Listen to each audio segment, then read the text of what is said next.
How a tiny data move could give the Fed a big headache.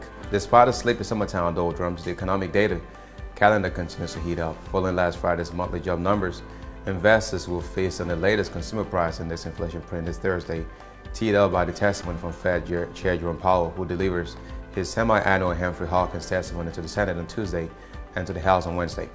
The data-dependent Powell will no doubt do his best not to surprise investors when it comes to assessing the Fed's twin mandate of maximum employment and stable prices. But the latest economic data is ratcheting up support for the Fed's first rate cut since 2019, especially after some surprise weakness Friday in unemployment rate. Investors can reasonably expect the Fed to stand pat at its July meeting in 3 weeks, but the odds of a September rate cut have been increasing now, standing at 72%, up from a 47% chance a month ago. Last week at a European Central Bank event in Portugal, Powell was asked point blank if the Fed might cut in September. Powell declined to answer, noting the Fed could afford to be patient given how the strong job market is slowing down only gradually. But on Friday, only a few days after the event, the Bureau of Labor Statistics reported that the June unemployment rate had ticked up to 4.1%, surprising Wall Street, which expected it to hold at 4.0%.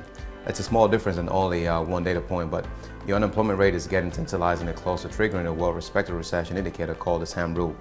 Briefly stated, the SAM rule warns the U.S. economy is in the beginning stages of recession if the unemployment rate's 3-month average has risen half a percentage point or more from the average low over the prior 12 months. It's designed to detect an acceleration of job losses, and it's successfully predicted the prior 9 U.S. recessions going back to 1970. As of June, the reading is now 0.43. By the September meeting, there will be 2 more employment releases for July and August. If either one of those prints is 4.2% or higher for the unemployment rate, the half a percentage threshold for the SAM rule will have been met, according to Yahoo Finance calculation.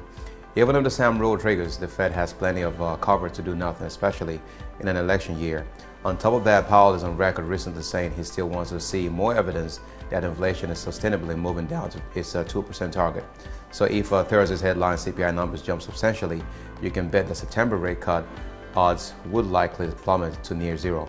Claudia Sam, the former Fed economist who created the eponymously named rule herself, has expressed doubt about the rule's effectiveness in a world that's still normalizing from record unemployment during the pandemic. But Sam herself has been pressing for the Fed to move soon. In a recent interview with CNBC, she said a recession is a real risk, though it's not her base case. The worst possible outcome at this point is for the Fed to cause an unnecessary recession, she said. Depending on the job numbers that drop in a month or two, we could easily face a barrage of headlines proclaiming the recession is nigh as the focus shifts from inflation and stable prices to jobs and maximum employment. But like with airplanes, the risk for an economy seemed to increase right before landing.